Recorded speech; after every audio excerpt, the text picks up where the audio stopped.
어제 영화 봤어. 뭐 이렇게 과거에 대해 말하는 건 아주 간단하죠? 근데 말이죠.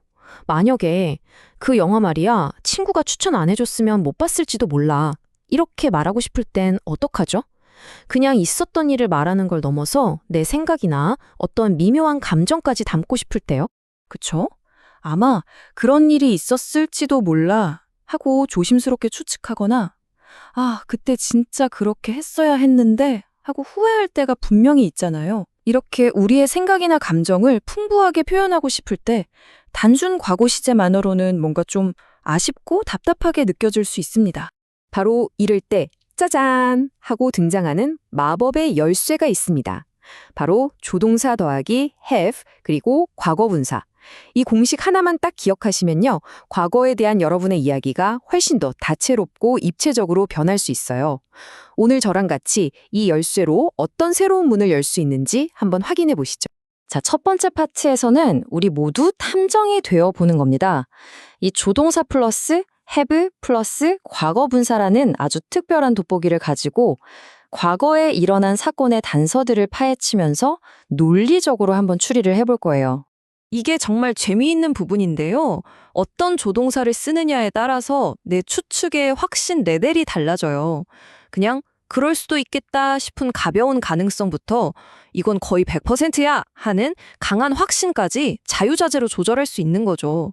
마치 탐정이 증거를 하나씩 모으면서 용의자를 좁혀나가는 과정이랑 똑같다니까요. 자, 그럼 가장 낮은 단계, 그러니까 확신이 별로 없는 추측부터 시작해 볼까요? 바로 may have입니다. 말 그대로 쉐했을지도 모른다는 가능성을 살짝 열어두는 거예요.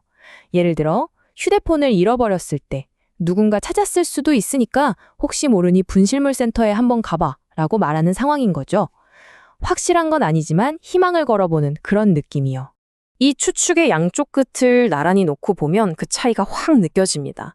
might have가 여러 가지 가능성 중에 하나야 이런 느낌이라면 must have는 이것 말고는 다른 설명이 안 돼. 틀림없이 뭐뭐 했을 거야 라고 말하는 것과 같아요. 뉘앙스가 정말 다르죠? 이 예문이 must have를 아주 잘 보여주고 있어요. 자, 상황을 보세요. 알람이 울리지 않았다는 결과가 있죠.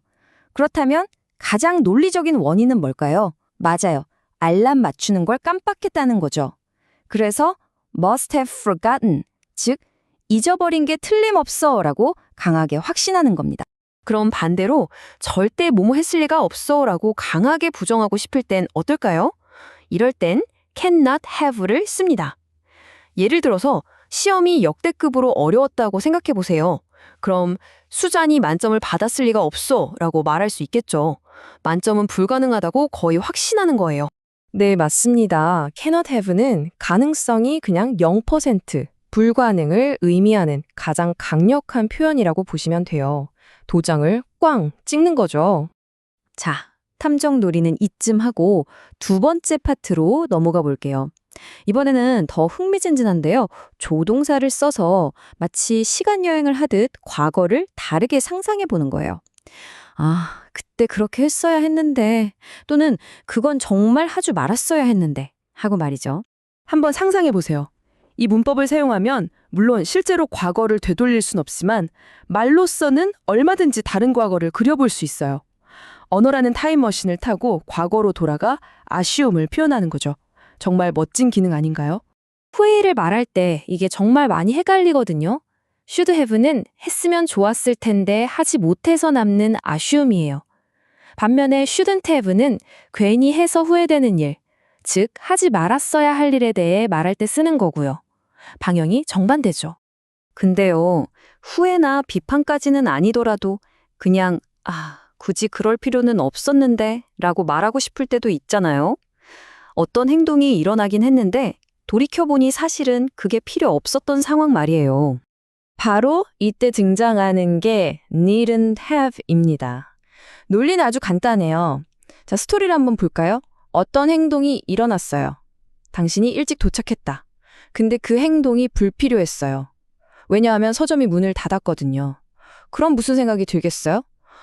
이렇게 일찍 올 필요 없었는데. 바로 이겁니다. 아주 명쾌하죠? 좋습니다. 이제 오늘 배운 모든 것들을 쫙 한번 정리해 볼 시간이에요. 이 마지막 파트는 여러분이 언제든지 필요할 때 꺼내볼 수 있는 일종의 치트키가 되어줄 겁니다. 이 표 하나면 오늘 배운 내용이 전부 정리됩니다. 자, 보세요. 가볍게 추측하고 싶을 땐 may have. 이거 말고는 답이 없어 라고 확신할 땐 must have. 아, 그때 할 걸 하고 아쉬울 땐 should have. 괜히 했어 하고 후회될 땐 shouldn't have. 그리고 이럴 필요까진 없었는데 싶을 땐 needn't have. 어때요? 앞으로는 헷갈릴 일이 없겠죠? 이제 여러분은 단순히 과거에 무슨 일이 있었다고 사실만 전달하는 수준을 넘어선 겁니다. 그 과거에 대한 여러분의 생각, 감정, 확신의 정도까지 훨씬 더 정교하고 풍부하게 표현할 수 있는 아주 강력한 언어 도구를 손에 넣으신 거예요. 자, 이제 진짜 여러분의 차례입니다. 곰곰이 한번 생각해 보세요. 여러분의 지난 기억 속에서 오늘 배운 이 표현들을 사용해서 더 생생하게 묘사할 수 있는 순간이 뭐가 있을까요? 아, 그때 그걸 먹었어야 했는데 같은 사소한 후회도 좋고요. 어쩌면 그 친구가 날 기다렸을지도 몰라 같은 아련한 추측도 좋습니다. 직접 한번 문장을 만들어 보면서 오늘 배운 걸 완전히 여러분의 것으로 만들어 보세요.